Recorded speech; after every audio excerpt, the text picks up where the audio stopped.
السلام عليكم ورحمة الله وبركاته. المجموعة طلعت لكم بهذه الطلعة بالحسانية من الولي الصالح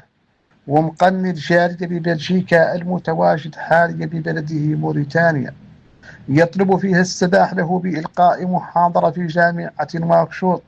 عن فتواه واجتهاده بتحرير فلسطين بفترة واحدة.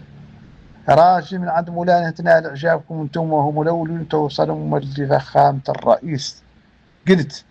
ما نعمل بالشك ولا المظنة واللي بينهم ضعف من اللعين صاحب اللعنة.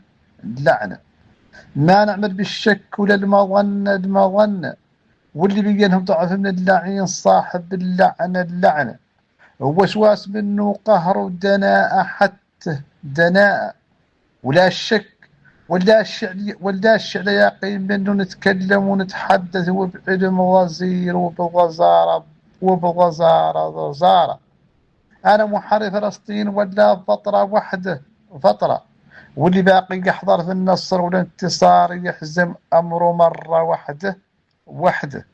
ويخلي بيني مع طلاب الجامعة نلقي فيهم محاضرة ولين ما يسمح بها المدرج بأيام عورة وليا يسد مولانا باب ما فتح بابه وخرج الرحم منه السعة ذقيره إلا كما تعلم الحساب يكون اللي يندار في البينة أما اللي يوخذ منها ما تعلمه تعلم أنه فيه الخسارة حتى الخسارة. محاضرة من ولي صالح عن فترة تقدر تحرر فلسطين وتقدم واللي تعود فوقها تكليفة وتويفا صاحب لك كقرن الواعر لا اللي في البينة حتى البينة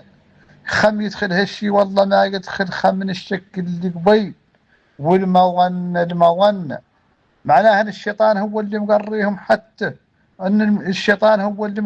حتى خوفهم من فترة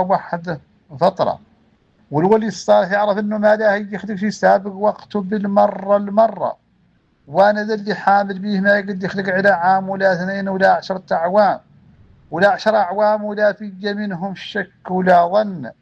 لا بد من ذاك الجيل يموت ويخلق جيل اخر عض الفقر والتهميش وحكم تيفايت لك وقتها مستعد يحرر فلسطين ولا فيها منها شك ولا ظن ومتأكد ان تحريرها ما قد تخلق يكون عبر الانبياء والرسل ولولياء اهل الذكاء